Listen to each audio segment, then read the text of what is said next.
Hello, it's Cody in the cinema. Today I'm reviewing the Walt Disney classic Pinocchio, the Technicolor animated masterpiece.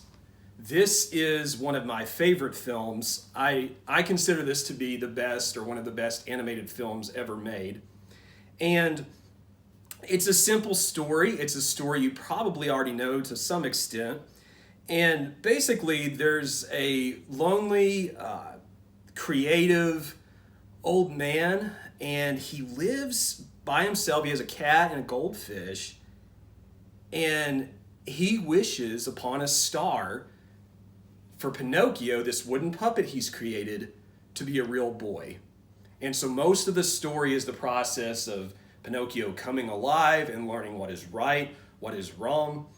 It's an amazingly complex film. It's sometimes a rather dark film for Disney. It's creative, it's original, and I don't see anything like it ever being made again. I rewatched this, and I was immediately drawn to how the introduction of Jiminy Cricket is handled so well. So he's the little cricket, the conscience that kind of at first she's dressed like he's been on the road for 5 years, 10 years. And when he shows up, there's like a lonely, dark street, he's all by himself, and he sees Geppetto's workshop, home, whatever you want to call it. And right away, the movie builds a sense of isolation and loneliness, and that kind of runs throughout the film for not only for Jiminy Cricket, but for Geppetto and for Pinocchio.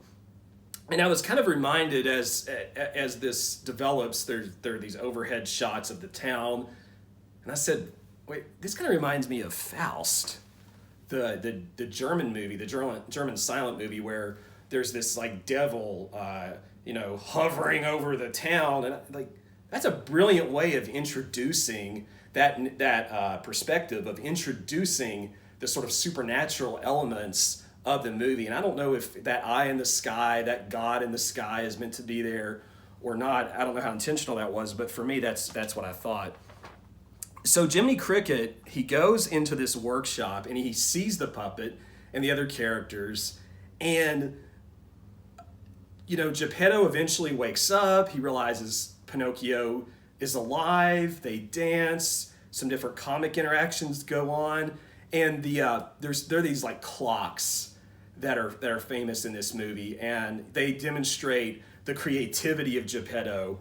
And Pinocchio, early on, learning his first lesson, he burns his finger, and that is a theme we see throughout the film. This actions have consequences, and the movie does a great job of handling that. The first night that Jiminy Cricket, the conscience, is trying to sleep. He's there, he's leaning up against something, he's trying to get rest, and all he hears is like clocks and noises and snoring. And I couldn't help but think, like, as someone who travels, especially during the summer, I relate to that, because I know what it's like to be in a new place. I know what it's like to be somewhere unfamiliar. You don't know where you're going to sleep that night. You can't get rest, that sort of thing. And that's universal, right? That's not just for children, that's for all of us. Jiminy Cricket's design, his character seems very much modeled after someone like Fred Astaire, who was in Swing Time, he was in Top Hat, a number of other great musicals. The cadence, the mannerisms, all of that to me just screams Fred Astaire. And he even kind of sings a little like Astaire sang. Some of his movements and so forth, maybe even mimicking that. I don't know. It was around the time period. I don't know if that how intentional that was, but Jiminy Cricket, to me, it is as much of a star in this movie as Pinocchio, and they both learn together through the journeys that they have. And as Pinocchio is trying to go to school, he encounters a series of misadventures, and one after another, they increase in difficulty. At first, his first antagonist is Honest John.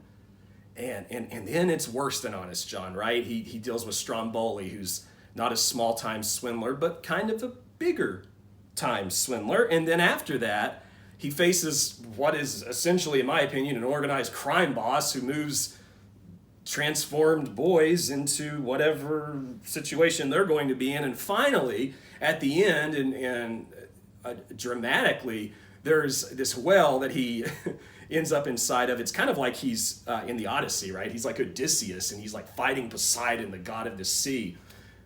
I mean, this is an adventure. This is an adventure for children, for adults alike. I believe one of the reasons I love Pinocchio so much is it's always so timely in the lessons that it has to teach us. So let's take an example early on from the movie when Pinocchio he's performing, and he should be at school, but earlier that day, but now he's performing, and he's up there and he's accidentally tripping over himself. His nose gets stuck in a hole and he like pulls out a floorboard. And everyone's making fun of him and laughing at his expense. And I can't help but compare this to what so many teens do today with TikTok, right? Nothing wrong with TikTok, nothing wrong with Snapchat. I think those are great resources if used appropriately. But what so many people do is, hey, I've got to do this idiotic challenge, right, to get likes on social media. I have to make myself into, as the movie later says, a jackass. Otherwise, how can I ever get notoriety? How will I ever escape feeling alone and uncared for? And the movie shows this, it demonstrates this in different ways, that being one. I also like the mature subject matter it handles, and it handles it gracefully and appropriately. So there are, truthfully, if you kind of think deeply about this movie, I mean, like, there are 2 instances of trafficking here in the film, but it doesn't go out and say that. It's there. And I think this is an approachable way of handling this content. It's less abrasive for young children, and I really appreciated that as well. Roger Ebert talked about this in his Great Movies review, and he has such a good review of this. I recommend you checking out on his website. But he talks about how one of the greatest movie scenes, and I believe he says movie scenes, not just animated scenes, but movie scenes of all time, was that nose growing, right, as Pinocchio's lying. I mean, that is such a good metaphor. It's such an easy visual for young children and for anyone to understand. It teaches those lessons in a way that children can digest. It also includes, the film does include, one of the most difficult and disturbing scenes of a movie I've really seen, where one of the children in a pool room, when he's doing stuff he's not supposed to do, he turns into a donkey, and he's kind of bucking around, and you get the sense that he's about to be hauled off and taken away to wherever this crime lord's taking him to. So dark, disturbing stuff, and it's daring of Disney. It was pushing the envelope, and I appreciated that, over some of the really safe, kind of boring, dry material they have now.